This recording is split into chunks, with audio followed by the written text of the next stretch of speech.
defensive line coach, Andrew Jackson. Questions for Coach Jackson? So if you start with, you got a mix of old and new in your group, so just give us a look at what you're dealing with. Sean Martin's having a great camp. He's bouncing back from the personal issue he had in his life. Fatoma Mobile's turning himself into a player. I'm very excited with him. Starting from last year and then him completely taking over the spot in the bowl game and progressing there. Steady Eddie's doing great. We have some new younger pieces that are catching up. Hammond Russell's having a great camp. Corey McIntyre's having a great camp. So we're building, and T.J. Jackson's been a great addition to us. Old guy that's going to bolster the field end position, and he's got some real good position versatility, which you guys know I love. You had a lot of depth last year. You were able to roll 8, 9, sometimes 10, maybe. Mm-hmm. Do you think you're going to have that depth this year? We're working towards it. So I definitely would like to do that again, but obviously guys have to be ready to do it, and the competition to push me to put guys in the game coming from the next wave of guys has to continue to grow, but we're trending in the right direction. You mentioned Hammond. What kind of jumps has he made, and where have you seen him really improve? Oh, off the field, he's taking care of himself much better. He's going to class, doing the right thing, he's eating the right things, he's in great shape, he's in a great mental space. Now the physicality and the athleticism is showing up, and he's just growing every day. He's like a sponge. If I had to grade it, for today, he's having the best camp in my room. Best attribute you guys have right now? We're physical. Okay. I've had very talented groups here. This is the most physical group I have. How does that manifest itself? Obviously, sometimes you can see it, but sometimes you can't. How's it show up? Well, I think, going against Zach Frazier all those years for some of the guys that have been in the room, Doug Nestor, Wyatt Milam, and just those guys spurring competition, and then just pointing out good examples of defensive line play and how physicality can overcome a lot of things on tape. I think those guys have really, truly embraced it, and we've done a great job just building that, as an example on defense in general, just not appearing to be soft and being able to put your hands on people and your shoulder pads on folks too. I think Neil said last week was the first time that the D-line has really kind of taken it to the offensive line in a couple of years. Did you see that? And how do the guys? Hold on, I don't know about a couple of years. But, well, it's been back and forth. Don't get me wrong. Coach Moore and myself we've put a lot of competition and instilled that in our guys. But to say it's been the first time, I just think it was the first time we got them first in camp when it mattered. That's all. I wouldn't say we did anything out of the ordinary there. It's coming back around this next scrimmage. You bet you. But going up against Frazier last year and those guys, that helped you, had to help you. Oh, yeah. Number one, Zach's a technician. I'll start off the field. He does everything the right way. So example-wise, it's there. And then you take it all the way through to how he got off the field that last play when he hurt himself. Like that passion, all that stuff's there. So you don't have to talk about it. You just put it on the laser in practice. Like, you better have your stuff ready. That guy's going to put you in the dirt. We've heard a lot about Corey last year when he was redshirting. He played a couple of plays, but what do you see at him? Where's his growth? So he's athletically, he's got the best feet in my room. Mm-hmm. It's just catching up. So he wasn't able to early enroll. He came in summer. So strength and conditioning has been the biggest piece. He's cardiovascular wise, he's gotten in shape. You can't not get stronger in our program in the weight room. We do a phenomenal job down there. And now he's growing mentally and the game's able to slow down for him, so he's able to play fast. So everything's clicking for him right now. Only a nose. Can he play D tackle? Will he play more D tackle than nose? Where's he going to play? Corey can play all three spots. I haven't decided yet where I'm going to officially put him. We have a couple guys Sonny Red was not practicing right now, so we're going to determine where he plays. But Corey's able to play them all. I think we're probably playing more behind Eddie right now, but he's got some versatility as well. Jackson's not the biggest guy, but motor, right? That's what you see in him. It's what he gives. Absolutely, and he's got tremendous athleticism. He's an older guy too, so he's crafty, he knows the game. So, some of the movement stuff we've done in the past, we could do stuff like that with him, and he's going to be a terror for us. Is he another guy that's multiple positions, maybe? Absolutely, just like he was at Troy. We're going to use him the same ways. How much does it hurt Asani not to be able to go through spring?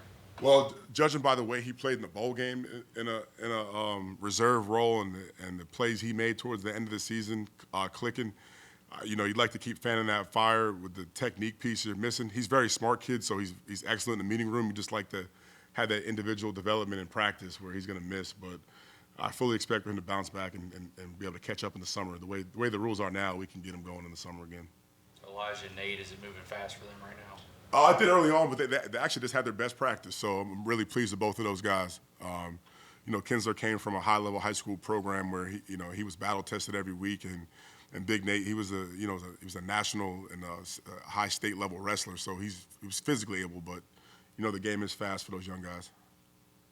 You talk a little bit about the way Eddie V has progressed from the time he got here pretty raw to now.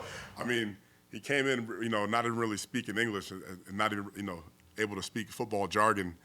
Now he's a class clown. He's hip on all the American stuff. He's eating fast food and getting fat like the rest of us. But you know, as a technician, he's grown so much. Just it looks like he's been playing football for about 10 to 12 years now, and he's actually teaching the young guys now. So he's come full circle. He's comfortable in his own skin now. So it's great to see what he can do.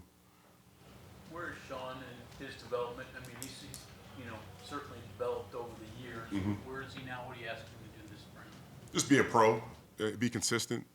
You know, it's great to watch like him and Wyatt battle every day, and to see that chess match and those guys. And then it's been a blessing for Coach Moore and myself to walk down the hallways and see Wyatt and Sean watching tape together, discussing football. So, you know, I think if I passed out right now, Sean would be able to take over the coaching side of the room as well. But I think, you know, the consistency piece has showed up since January, and I think he's in the best mental space I've seen him since I've been here. Talking more too. Yeah, he's talking more. I got to tell him to shut up. That's all right.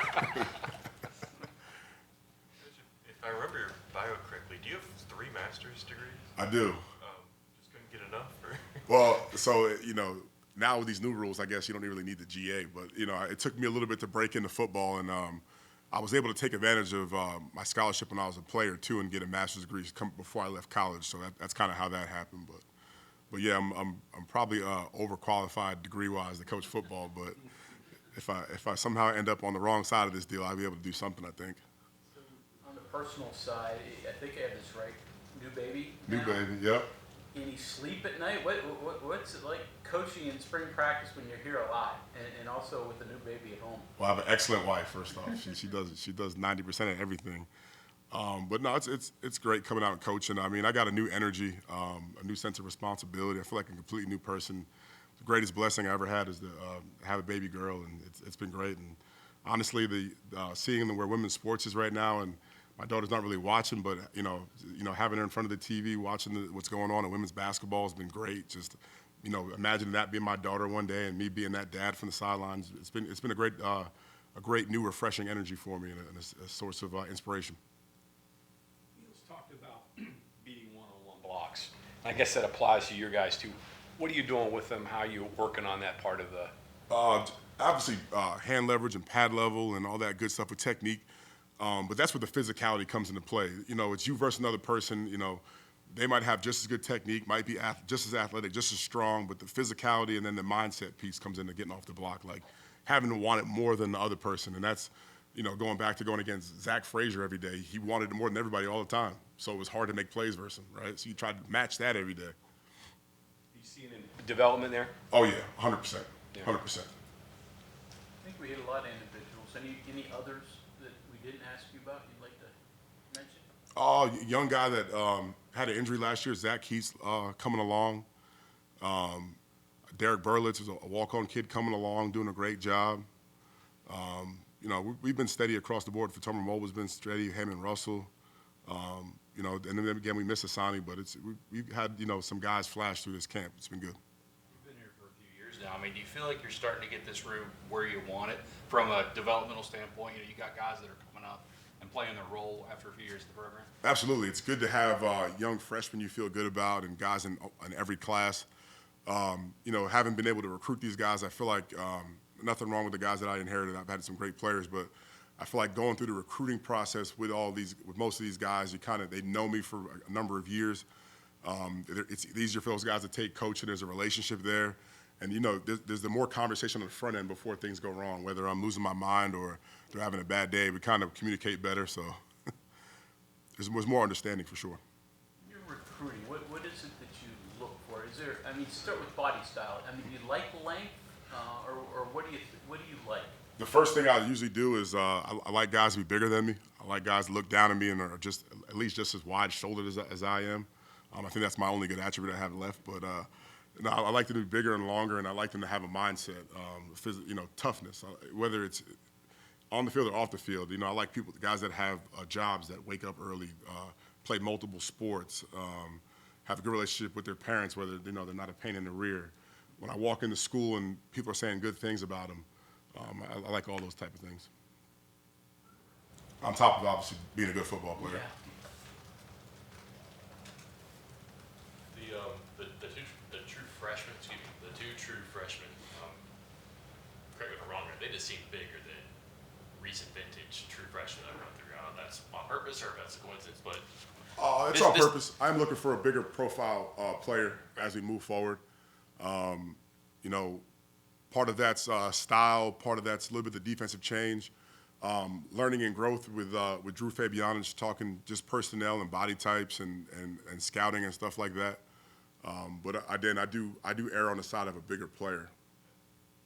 I don't know if it seems like college football now just makes sense to play true freshmen more because of the portal. That's always a bit risky on the defensive line, but what type of advantages, not those two, but someone who's bigger and more physically prepared this day and age to get on the field and actually contribute earlier? Yeah, it gets physical, especially in between the tackles. So you don't want to get anybody hurt. But guys that are more weight lifted out of high school, it's easier for them to catch up. And then obviously, with them being able to early enroll and the amount of time we're able to spend in the summer, it's not necessarily a problem like it was when I was coming up through college football. And then, I think the best thing we do here on defense is when we do play guys early, it's in a situation where they can be successful. So if the ball's on the minus side of the field where you might give up a first down, not a touchdown, a good time to get some guys some touches.